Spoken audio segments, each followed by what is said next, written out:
Hi, my name is Brandon Kyle Goodman, and you're about to watch another installment of my IGTV series, Black Folks. And this week I'm talking to DB Woodside, who is an actor, phenomenal actor on the Netflix series Lucifer. And we, as we do every week on this situation, talk about being Black in America and how being Black has shaped our experiences.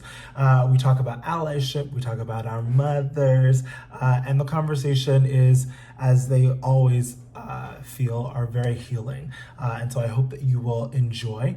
You can watch it on my IGTV at Brandon K. Good. You can watch it on Tom Ellis's IGTV at official Tom Ellis, or you can watch it on my YouTube, youtube.com/Brandon Kyle Goodman. So without any further ado, here's my conversation with DB Woodside. So, all right, I'm here with another conversation, and I have DB. And as always, I took this from another podcast, but I'm gonna have you introduce yourself. So, how about you tell us how you want to be introduced, starting with your pronouns? I think the pronoun would be uh, he. Um, DB Woodside. My full name's David, but I think most people out here in the business, DB, Deebs, D. But a lot of folks back home just call me David. Just David. Yeah. When did it become DB? I'm always interested in this. When I was actually a little kid, I'm going to date myself here a little bit. When we used to kind of run around and play, there was that story about DB Cooper who robbed a bank and then jumped out of a plane, and no one's ever been able to find him ever since then. I just think it was when we were growing up, it that whole story seemed so kind of romantic to us. Yeah. This kind of romantic type of a heist. And these kids that I was playing around with, they just started calling me DB because my name is David Bryan Woodside. So they just decided to call me DB after this romantic heist, this for people. So it just kind of stuck. I think when I went away to school, I wanted to act grown, even though I wasn't grown yet. When I went up to school, I wanted people to call me David.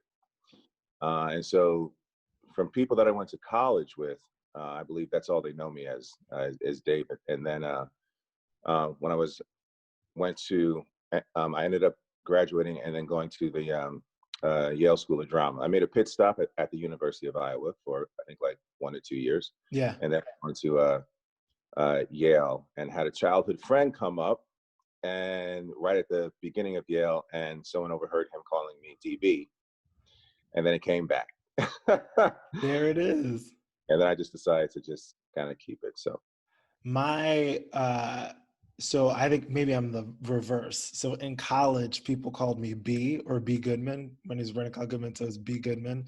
And so that was everyone B, hey, what's up, B, what's up, B? And then I was like, I want to be a serious actor. So I'm Brandon Kyle Goodman. So I graduated, and people in college still call me B from college, but my name is now Brandon Kyle Goodman, like a full fancy name. Well, I also want to talk about, I also love to just establish how we know each other, which for everyone watching and listening, this is our first time meeting and having a conversation. Yeah. But we know each other through Tom Ellis, who you've been working, how many seasons? Have you known him longer than Lucifer in the show? Or? No. Well, I knew of Tom because I was a fan of his. He did a television show, one season on USA called Rush. Okay. And I was one of the people that watched that show and just loved the show and was sad to see it go away, but happy it went away, if only because that meant that we got him. Yes. And Lucifer took off. So sorry to see Rush go, but happy that Rush went. Happy that y'all are working together now. We love that. Yeah. We love that. Okay, cool. So I like to usually start this conversation. I'm saying that as if I've had like 15 of them. This is the second one, but with a question to kind of jump off, and we'll see where it leads us. And so my question for you is, which is kind of a loaded question, maybe an assumptive question, but we'll see, which is, when was the first time you were followed in a store? Oh wow. The first time, the first time I was followed in a store, I mean, I had to be a child because I'm sure they're following my mom and dad around the store. Yeah. Uh, Probably more. It was probably more with my dad, and my dad. Let me just say, my lovely father, who's no longer with us, but he was not, as we say, he was not one to suffer fools. Okay, Hey. so my father was not the one. So whenever he saw stuff like that, he just took his kids right out that store. Mm, So I think for the most part, my dad was really good, and my mom. They were really good at shielding us from a lot of stuff. I think when we were really little, but yeah. then of course there's always things that um, they didn't know about, you know. But yeah, I'd probably say the first time that I noticed um, that we were treated differently when we went into certain stores was probably when I was, uh, I want to say about 6 or 7. 6 or 7. Do you Yeah. remember what the store was, or like, do you have any recollection of what that moment was? No, I think probably the the earliest memory that I have would probably have been me going into a store by myself, and Mm, that probably would have been I want to say when we moved. That probably definitely would have been about 13, 14. oof. Where did you live? Where did you grow up? I don't want to. I'm going to answer this question, but I also like to say to the people, by answering this question, I'm not slamming the town. I'm just honest. I'm Yes. just being honest. Just being honest. Yeah, Yes. just being honest. There's a small town called Wappingers Falls. It's in the Hudson Valley, and it's just right next to Poughkeepsie, where you have My husband's Vassar. from there. Yeah, My there you husband's go. from he's from Fishkill, right outside Yes, Poughkeepsie. yeah, okay. Oh, Yeah? okay. So him and I need to talk then, Yeah. because Poughkeepsie is on one side of Wappingers, Fishkill's on the the right other They're side. okay. So Wappingers Falls sits right in between Fishkill and Poughkeepsie. So Okay, okay. okay, so he's got some stories then. Well, I mean, well, he's white, and so he doesn't have the same Oh, stories that okay, we all right, do. okay, But I went to Fishkill, so I have stories. okay. It was a look. It was a. It was a. On the one hand, it was a really nice place to grow up in Sure. terms of. Um, I grew up during a time when, you know, especially during the summer, where our parents would just say, "Go outside and play," and Yeah. don't come back home until you're hungry. You know, I mean, Yes. just a way to get the kids outside, and so we were always outside exploring, getting into things that we probably shouldn't have been getting into, going places that we probably shouldn't have, you know, been going. But it was during the late '70s, early '80s, so I think people had a uh, people felt safer in terms of these horrible things, at least that, you know, weren't happening to children, you Yeah. know. So I think that's why we had so much freedom back then. But yeah, Wappingers Falls is a very interesting place to grow up. I think, you know, when we moved there, because we moved up from the city, we moved up from Brooklyn.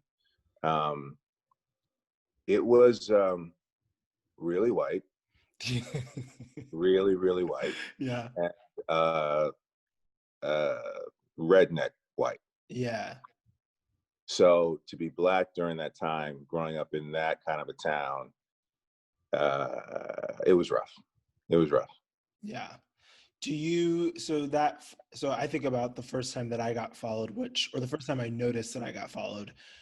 I want to say that I was 14, because 9/11 had just happened, and I was in boarding school in Rome, Georgia. Uh, Mm. I had been there for, I think we started school in August, September 11th happened, and then I came home for Thanksgiving. So yeah, I was about 14, and I went to a store that will remain nameless, uh, and I was there for to pick up my grandmother's prescriptions, and then I was also there, like, perusing kind of the magazine aisle or whatever. And I think I was wearing a hoodie, and so as I was waiting for her prescription to get filled, I was just like killing time walking up and down the aisles. And I had been to this particular store a lot. It was like a neighborhood, pharmacy place. Right. And then I started to notice out the corner of my eye that there was a security guard all the way at the end of the aisle. And then I Mhm. would go to the next aisle, and then I looked and noticed that he was also there. And then I would go to the next aisle, Yeah. and he was there. And that was like, it's that thing for me, why it sticks out is because you hear about it. Like, my mother warned me about it, my grandmother warned me about it, but I had never experienced it. Uh, Right. and then I started to like test it, and then I would, change up aisles, and then he was always there. And then finally, I did this thing, which I don't know if I would do it now, but I code switched. And I walked up to him and I said, "Hi, sir, can you please tell me where the pencils are?" Like, in Yep. that, like, for lack of a better term, that like white voice or whatever it is. Yep. Um, and I saw his face change. Like, he was like, "Oh, oh, aisle three." Like, You and know, he, go ahead. so glad that you brought up this whole code switching, right? Because I don't Yeah. think white people understand what that is, and how we have to do it, right? Yes. Is that feeling of you're just being you, okay? But then you feel either threatened, Hmm. invaded your space, and you feel it, you feel that the only way out of this type of situation is to appeal to them in a way that they may not be used to, right? Is if I speak if I speak a certain way and carry myself a certain way, meaning white, so a way that they feel more comfortable with, whatever, Yes. however they see white, we have to try and figure that out. And then all of a sudden they treat us differently, and they treat us better because whether they say it out loud or not, they're making an assumption that we're not one of them, right? Yes. Yes. Yes. And the code switching is an effort to to like be like, I'm one of you. Like, I don't like, Even though I'm black. even though I'm black, like, I'm not dangerous or whatever it is, which is such a it breaks my heart about that, is that it's such a painful thing for a child to have to know how to do. Like, 14, I would still consider is a child. Oh, Uh, absolutely. and so for a child to have to be like, to know how to survive and to like know how to put on a facade in order to move through the space. And what's also fascinating to me now that I think about it is, it's not like my mother and my grandmother ever taught me about code switching. It's not like anyone sat me down and said, "This is how you talk to white people. And this is, if they approach you, sound like this." It was just something that I think as a kid you picked up from the different spaces that I was in, Yeah. and somehow downloaded it as like, this is a tool that I need. This is a Right. tool that will come in handy. And then lo and behold, this first time that I noticed I was followed, it did, right? Like, I immediately changed, made myself a happy-go-lucky Negro, for a lack Yeah. of a Yeah. better Yeah. term. It's true. And then I was safe. And then all of a Yeah. sudden I was left alone. But it's such a, um, as at 33, I can process that a little differently. But thinking about 14 and like what that is, and what, how that plays on your psyche as you walk away from that situation. It really does things to you. One of the things that I noticed, and it's still hard for me to talk about, is most of my um I when all this stuff happened with George Floyd, Yeah. uh, I had decided weeks earlier to go off social media and to not really consume as much news uh, that I was, because of just everything that's happening in the world. It was just a little too much, and I needed a break. Rightly so. So that's me. And then after once the protests started happening, and I would just start, driving around town. I just moved, and so I was picking up some stuff and started seeing these protests. And I decided to kind of check in. And when I plugged back in and saw everything, what was amazing to me was how it made me feel. Shocked me. I mean, I think if you're Black and you've grown up in this country, you unfortunately we become desensitized to quite a bit of shit Yeah. that we shouldn't be desensitized to, right? Yes. Yeah. We numb Uh, ourselves. yeah. And so as I was watching all this stuff and seeing so many Black men speak out, all of a sudden I myself started realizing that there's a lot of stuff that um, I hadn't dealt with, right? Mm. And now I'm an actor. I'm an extremely sensitive, progressive individual. I've been in and out of therapy for 20 years. I strongly recommend it for Black folks. Yes. And, Yes. and what I didn't realize was through even through all my education, my training, all of it, I had no idea that I was myself was suffering from PTSD. Until literally just a few weeks ago, when I'm Mm. watching all that and all these things started happening to me, Oof. and I couldn't control them, and all these memories started flooding back, things that I realized that it wasn't that. And I've been talking about, I'm sure we've all been sharing our stories a lot with a lot of our white allies. And Yeah. one of the questions that would the last few weeks that kept coming up is they were asking me, how come it was something how come this was something that I've never shared? Ah. And it was interesting because on the one hand, what you want to say is, actually, I have shared these stories. Actually, Yeah, actually, it's you've actually yes, witnessed some really fucked up moments. yes, Yeah. but you don't know how to interact with me or connect Yes. with me when those Yes. things happen. That's one. Number two, it's also, and this is really sad to say, it gets back to being desensitized, where we as Black people, in order to survive, we've had to compartmentalize a lot of those things that have happened to us. Yes. And Yes. and Black people are survivors, right? We Yes. are survivors. Resilient. Yeah. Yes. So it just really shocked me, all the stuff that started coming up, that I actually had to go back to therapy and start talking about that. And one of the first things Good. she said to me was, I've been seeing you on and off for like 20 years. We have talked about everything, you know, but I find it interesting that the one thing that you haven't felt comfortable bringing in here is race, Oof. about what has happened to you, because that has formed who you are and the way you look at the world. It explains why, I'm sure the showrunners for Lucifer know now, as my entire cast, I've been pushing for 2 seasons to do an episode about police. Mm. And now I realize that had more to do with my own experiences and Right. stuff that I had gone through, that I was still trying to work through. And I was a dog with a bone for some reason. Now I know the reason. Yeah. Yeah.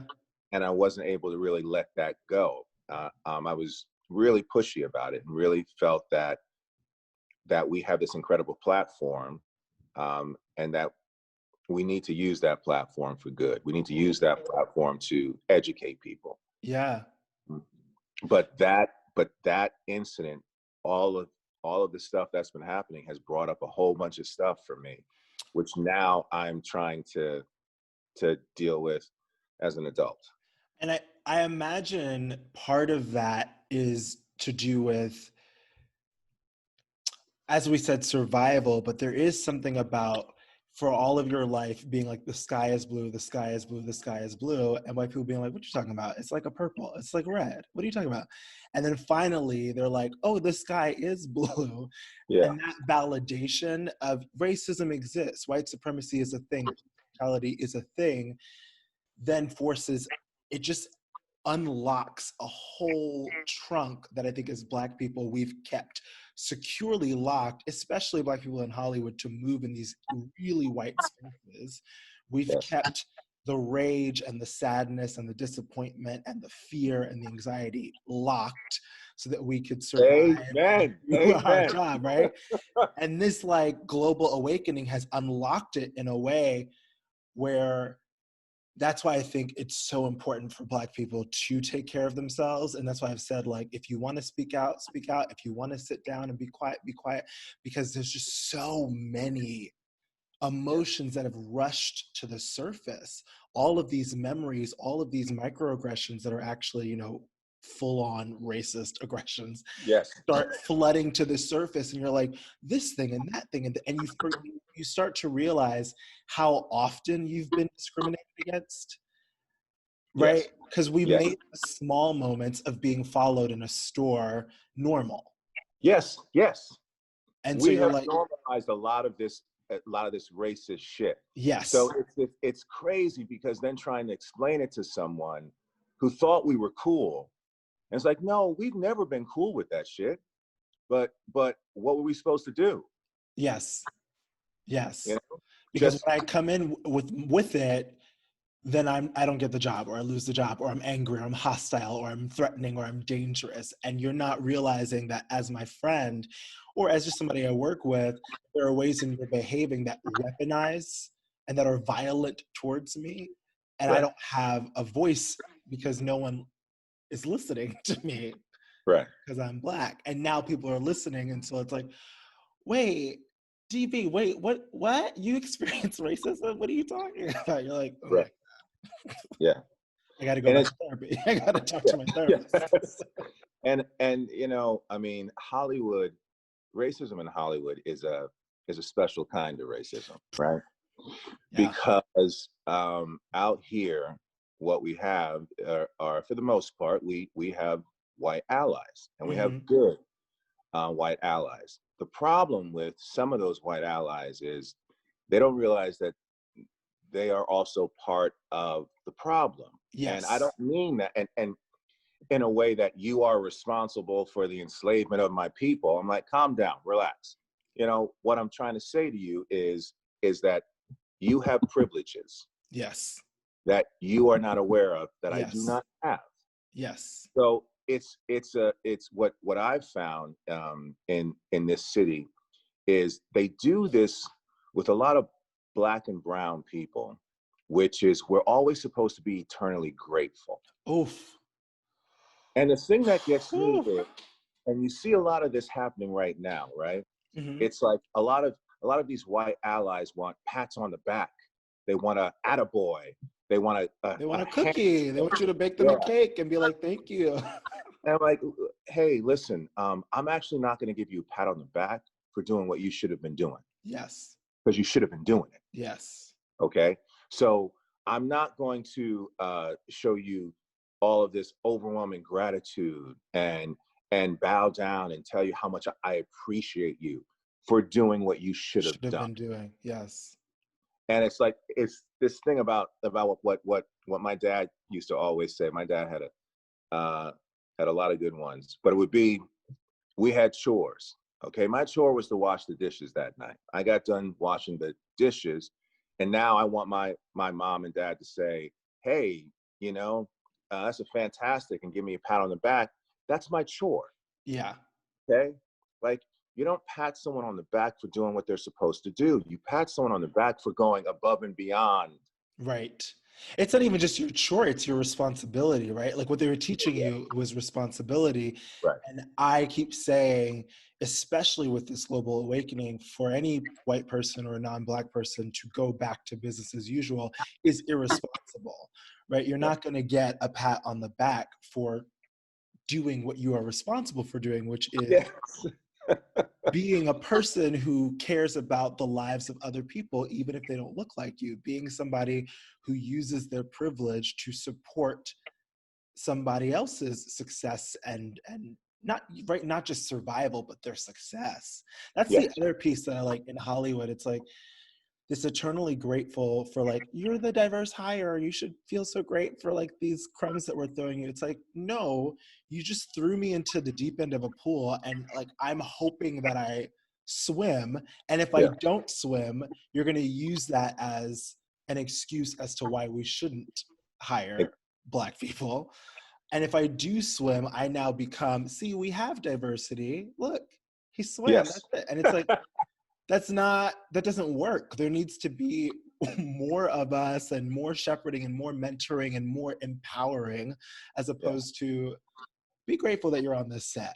Yes. You know how many shows don't have a Black person on their set, and you're on my set. Be grateful. Exactly. Exactly. And that has been something that has been, you earlier, you were speaking about that rage that Hmm. exists in so many of us. Well, I have made a living off that rage, Mm. that I've had, and it's now gotten to a point where I'm tired of it. Yeah, I'm tired of having to keep everything bottled up. I'm tired of having to be the good boy. I'm tired of having to be the good student. the I'm good tired boy.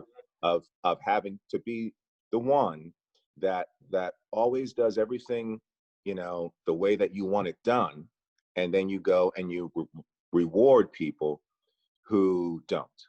You know, Yes. so it's and they want to know why all of us are raging. That is why. I don't want to have to say thank you, I appreciate you any longer for you doing what you should have always been doing. Yes. Lately, we've been, and I'm going to try and be delicate with this because Sure. I don't want to upset um, some of the powers that be. I would probably say that in the last few weeks, we've been doing these um, contract negotiations Hmm. for Lucifer, and it's been really eye opening. Um, um, I've always been someone that's loved Netflix. I love what they do. I think Warner Brothers is a great place to be and work. Yeah.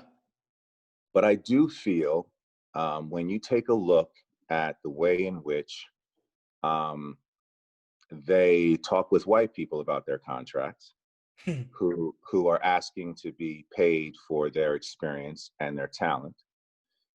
And to me, it feels like when Black people are finally asking to be paid the way that uh, uh, Their white, worth, their yes, valued. Yes.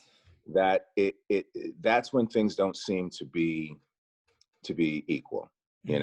It's I'm sure you've seen it, that lovely clip of Viola Davis just a few days ago. Yes. Pay me what I'm worth.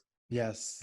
You know, this is the way that Black artists in this town feel right now. Yeah. You you have a lot of writers that are out there, a lot of showrunners, a lot of creatives, a lot of actresses and actors, um, and we are tired of the lip service. We are tired of being told that we're supposed to be grateful. We are Yes. tired of that, and we are raging, and we need and want and expect you to do right by us. Yes. So it's this thing, constantly Oof. being made to feel that we are supposed to be That you're great. luck. Yeah. I Yeah, get chills from that because I also think about, moving outside of Hollywood, how we're talking about, the essential workers who are being impacted by COVID are mostly Black and brown, and yeah, it's our communities are disproportionately affected by COVID.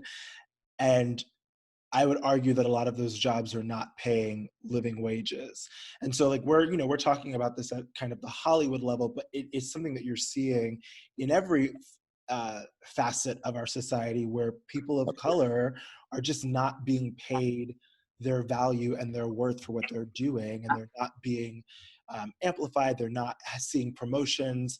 We're seeing, bringing back to Hollywood, seeing writers repeat their same position, seeing actors who are just as valuable as the number one on the call sheet, which for anyone who doesn't know is like the lead, the protagonist, who are just as valued, just as integral, having to put their job on the line to get Right. what they're worth, and to put their, it's always a matter of integrity and livelihood. Activism and livelihood are like, they coexist, right? Yeah. I feel like Yeah. I've watched my white colleagues step up and speak up about themselves or their money, never afraid that like they're not going to be able to pay for their family, never afraid that like this is going to be the straw that breaks the camel's back. But for us as Black creatives, as POC creatives, as queer creatives, it's like you're always afraid that you're going to lose your job. It's always in the back of your mind. I just had a conversation with another writer who was like, I just went off on all my EPs, and I was like, well, I'm fired. And she was like, I like did my math in my head. Like, I have this much money, I can last for a year. I'm going off on them. But even that, where you're like, to stand up for yourself requires a conversation of how much money do I have in the bank? Because Yes. 99% sure me just standing up for myself is going to get me fired. Right. It's crazy the what we have to put ourselves through, in order to just survive, in order to Yes. just survive. Yes. And it's the kind of thing where I just, and I get it, right? They don't have that experience. But if you don't have that experience, then you should listen to the people that do. Yes. And let's not forget. So when there are so many people that are expecting these pats on the back, let's not forget they're not doing this out of the kindness of their heart, right? Mm. They're doing it because there were just millions of Black and brown and young people, old people, young, everyone was marching in the streets. Okay, let's be honest. They didn't do this 6 months ago when they could have. Okay, they didn't do it a year ago when they could have. They didn't do it 5 years ago. They didn't do it 10 or 15 or 20. They did it because they saw people out there marching in the streets. That's why they did it. So it's.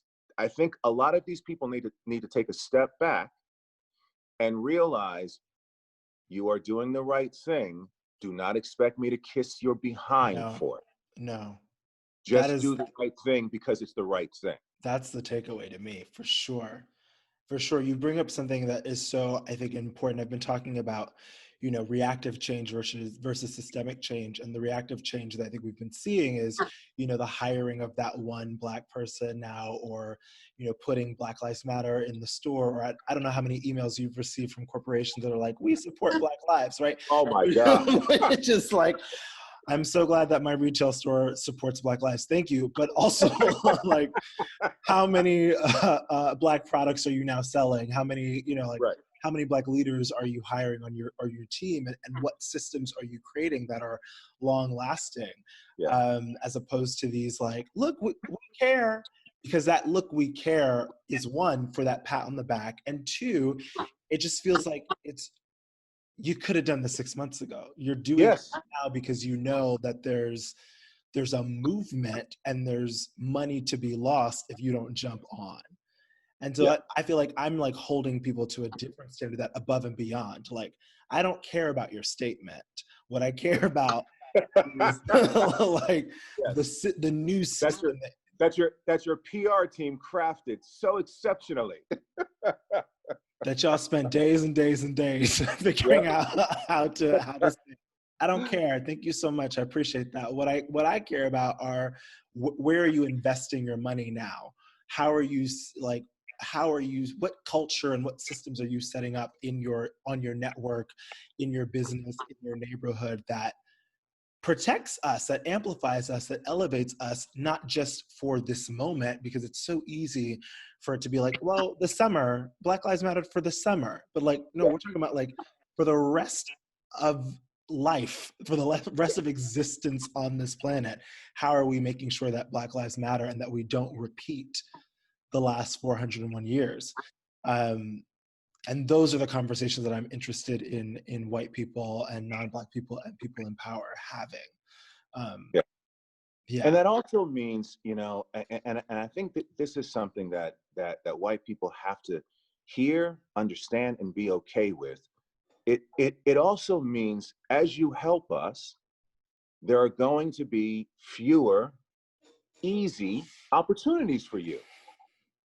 Okay? Like, that doesn't mean that you still don't help out, you know, help us out. That just means that you're going to have to work a little bit harder now, but don't worry, there's still going to be 20 other jobs out there.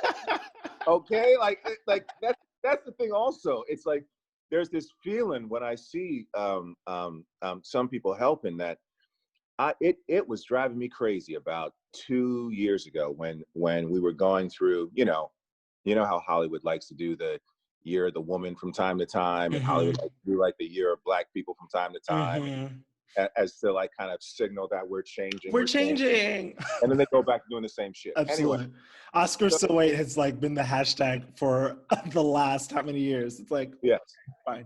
Yeah. So it's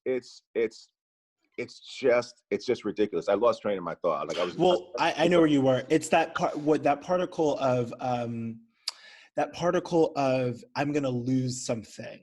I'm gonna lose if Black people are equal and equitable, then I'm gonna lose the job and the role, which is why I think that it has taken this long, because somewhere in your consciousness, you have to know that you have privilege, even if it's not at the forefront. Somewhere in your consciousness, you know that there's privilege, and part of that privilege, and we can actually take this to men and women, right? Where it's like part of the reason why we've had so long for women to be in power is because men know that, like, I'm gonna have to work a little harder.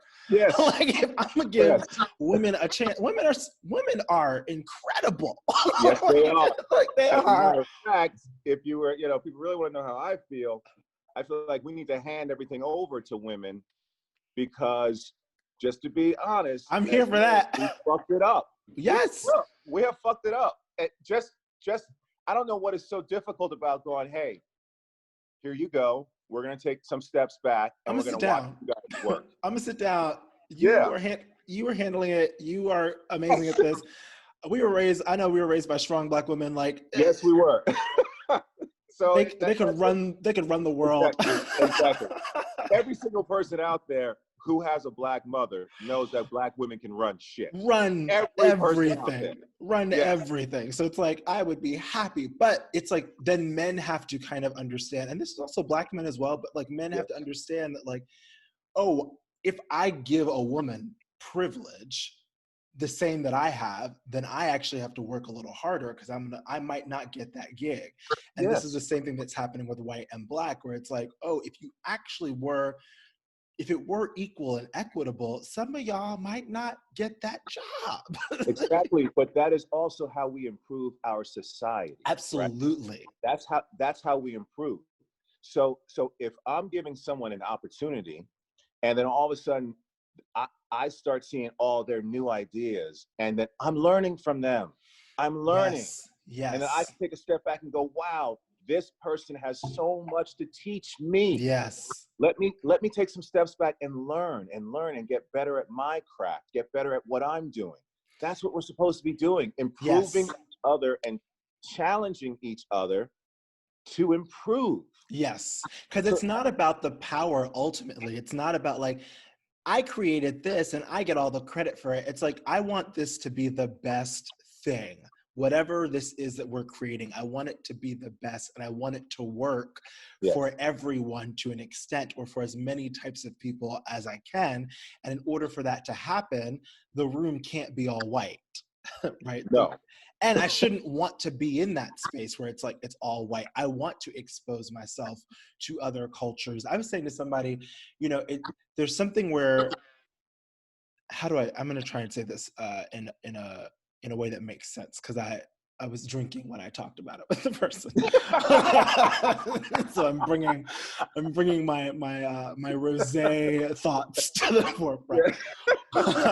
Which is that, like, I'm not as, like, I think that different cultures are beautiful. I think that everyone from Italian to South African to Georgia to New York, I think our cultures are beautiful. And so I think sometimes people think equality means make it one thing and get rid of everything else. And Right. it's not that. It's Yeah. really as kumbaya as it sounds, it really is about, it's a buffet, and I want Chinese food there. I want Italian food there. I want, Southern food there. I want it all there. And it's not a comparison of what's better or worse. Right.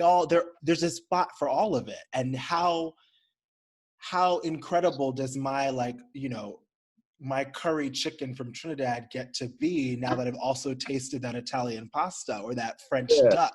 It's like, it's Yes. not, it doesn't take anything away. It's not about this is better than this. It's like, we all just want to be at the table and to Yeah. have our food there and to have our experiences celebrated and respected and Yes. validated, as opposed to used as a way for the norm of whiteness to feel edgy, to Yes. feel cool, to Because feel they dipped their toe in something that they consider to be exotic. exotic. Love that. Exotic. That fucking word. That fucking word. Yeah. Oh Yeah. my God. So, yeah.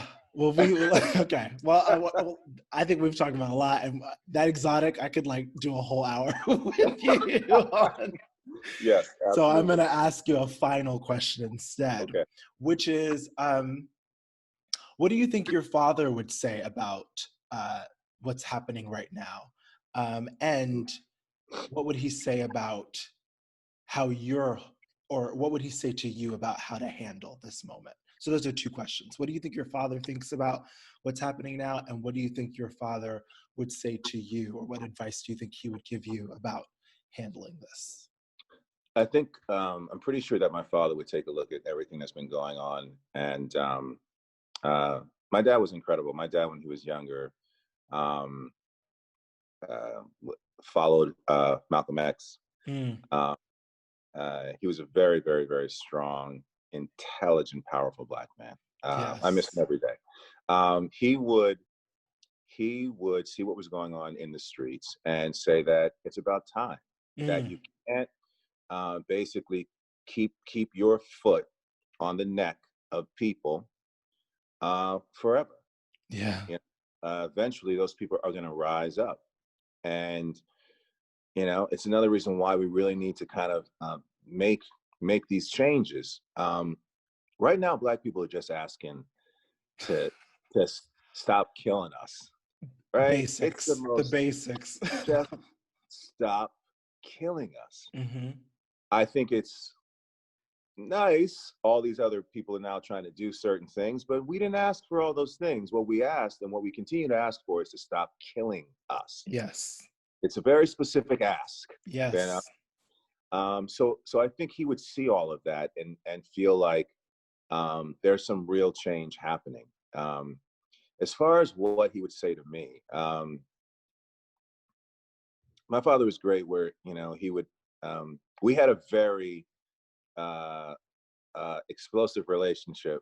I'd probably say when I was, you know, uh, teenager into Yes. my early 20s. Yes. And we were always arguing. I was just very, my father's from the South. I'm from the Northeast. My father was a chemical engineer. I'm an artist. So we we saw things differently. I think we saw the world in a similar way, but I think the Hmm. way that we went about moving in the world was different. But one of the things that I know my father would say is, after all those years of him and I battling and debating and arguing, when I got to my late 20s, he just kind of took a step back from me, and I remember calling him up one day and asking him for some advice about something, and he laughed. And I asked him what was so funny, and he said to me, he said, "You know what, son? What I've learned from you is that I don't need to tell you what to do, Mm. because I've tried to tell you what to do. I told you that you were making a mistake, and you have proven me wrong time and time and time again. He Mm. goes, so my advice to you is to just keep listening to your gut, because your gut has gotten you far. And I'm proud to say, that I raised you, so I feel like I have a part, in that gut, Yeah. as my mama sure as hell does, Yes. sure as hell does. Yes. And so I think that's what he would say to me. He would tell me to follow my gut, follow my heart, Mm. even when it's hard, even when it seems like everyone's against you, um, just to follow your gut. I love that. To trust yourself is what I hear in Yeah, that, which absolutely. I think is something that we can all take, because as we continue to have these hard conversations and we continue to call things out, there's going to be a lot of pushback. And I think we have to trust ourselves and trust that even if the fight sometimes feels like it's against a brick wall, that we are doing the right thing, and that we are having the right conversations, and that we're going to keep pushing past and pushing forward. And I would also just add that Yeah. I think a lot of that resistance is going to come from some of our allies. Mm. And I think that we have to be mindful of that, and we Mm. have to stay focused, because I think it's the type of racism that we can all identify is the type of racism that we can all eradicate, because it's racism nowadays is not seen as cool, right? It's not cool. It's not hip to be racist. Mm-hmm. So people tend to hold that in their heart, Mm-hmm. because they don't want to say the wrong thing. So I think there are Mm-hmm. a lot of allies out here who feel like they're doing the right thing, but they still have their agenda. Yes. And so I would just encourage all Black folk, brown folk, people of color, people from marginalized communities historically, to keep pushing, to keep pushing, to keep being in the street, to keep marching, to keep being that annoying thorn in their side that slowly Yes. bleeds those motherfuckers out. We Yes. have got to keep bleeding them out. We got to So bleed that, that racism out. We got to bleed that white supremacy out. yes, We got to, yes, equality, equity. I'm here for that. Thank you me too. so much, DB. I Thank really, really you. appreciate this chance to talk to you. Um, and I can't wait to meet in person I know. So after. tell Megan and Tom to hook it up. Absolutely. Absolutely. All right. You take care. You take care too. All right. Bye.